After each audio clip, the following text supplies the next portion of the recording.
Well, Italy is very much on the news in the last years, from Hong Kong to the United States. But mostly it's on the news because of her own prime minister. Prime minister who's not only a joker, a famous joker, but he is also a person who has a very little sense of protocol and of institutions. And recently, the academic world in Italy has dedicated a lot of time trying to explain, no longer so much Berlusconi himself, not so much the person, the prime minister himself, but also why people have voted him, and why still today about 1/4 of the Italians now still love him, basically. It's a matter of faith, it's not. And we have philosophers, political scientists, political theorists, historians, have started to use their own disciplines to try and explain and try to see, for example, how much the very strong sense of the family in Italy has affected the way Italians live politics, for example, and the way in which the state, the history of the Italian state has developed. Very difficult life, and with finding it difficult to find legitimacy, to develop a proper legitimacy, has affected the way Italians perceive institutions. Well, this course is about, we try to talk about the relationship between society and politics in Italy from Napoleon to Berlusconi. Napoleon, because Napoleon represents in Italy the beginning of the process of unification, so the nation making, the nation building of Italy, and Berlusconi because he is the last prime minister, and therefore it goes from hopefully not the last of united Italy, but no, he's certainly the last, the present prime minister. So it goes from the 19th century to the 20th to the 21st centuries, and it will use cinema, Italian cinema, 6 movies as a starting point for discussion.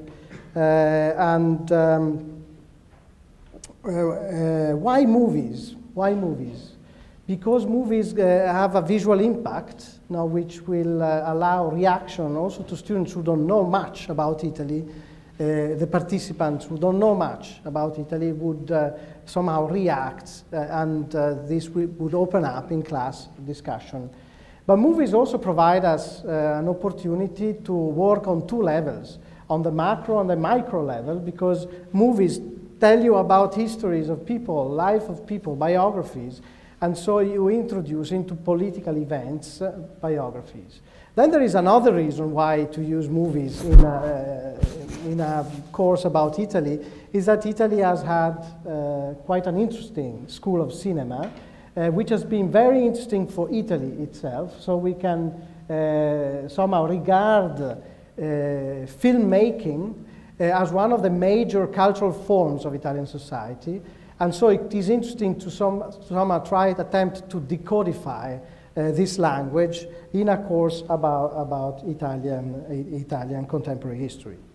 Which movies have been chosen for this course?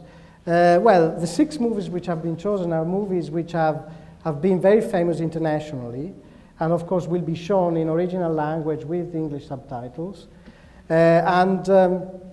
They are movies which allow us to speak about the relationship between society and politics in the Italian context.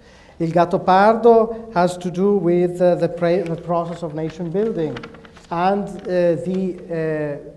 the North-South relation, the way Italians perceive the nation as something formed by different territories, by different regions, and especially North versus South, a more progressive North versus a more backward South. And Gattopardo will be an opportunity to talk about the Southern questions, images of Italy, of identity of Italy, and also the origins of the mafia, for example, which originates in Southern Italy. Amarcord by Federico Fellini is a movie set during fascism. Italy gave birth to the first fascist regime. and also invented the word totalitarianism. So we shall look at what has this experience meant for Italian political history and Italian society. And we shall look also at how, in a way, even though fascism integrated people into the state, it somehow took away the responsibility from the people. It was a sort of delegation to the party of all the power, of all responsibility, and we shall analyze, put it into relation with the Italian family, with the way the family relations, and especially mother and son relations, are important in the Italian context, and to see how, according to a certain literature, which is very interesting, this has produced irresponsible citizens. No, of course, I should have shown you an image of the Virgin with the baby Jesus, now, which is so important also in our childhood, now, to project family roles, and we assume, even though many of the Italians are not Catholic, in the sense that they don't go to church or they may not even believe in God, they are still Catholic anthropologically. Then we look at the La Notte di San Lorenzo, the Night of St. Lawrence, which will lead us to speak about the resistance movement and especially the role of the Communist Party. Italy had the largest Communist Party in the Western world.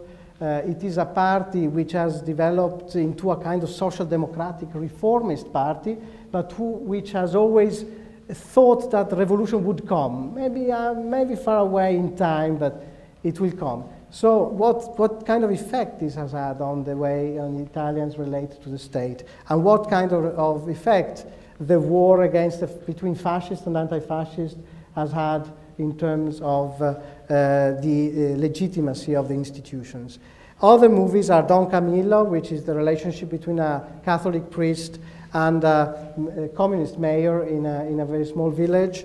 This will allow us to talk about the Cold War and again the role of the communists. And Mimì Metallurgico, it's about a southern immigrant in Turin, and that's an opportunity to talk about the Italian modernization and the way residuals of the past and also the family role has maintained an important role even in modernization, even in the economy. And this we shall see how now Italian economy is still very much family-based to a certain extent. Then we shall look at the Caimano, which is a movie about Berlusconi, which will introduce us to the theme of not only Berlusconi himself, but also on the impact of globalization into Italian society and the way the relationship between entrepreneurs and democracy, and also try to discuss whether this is a tendency common to many countries or only to Italy. The other course is on the history of Venice, and it goes from the origins to the present, and it deals with the environment, with society, politics, and urban transformations. The course will really analyze how much the setting, the location of the city has affected institutions and also society. We shall see that the lagoon is neither an artificial nor a natural environment, but it is the outcome of an interaction between human institutions and natural elements.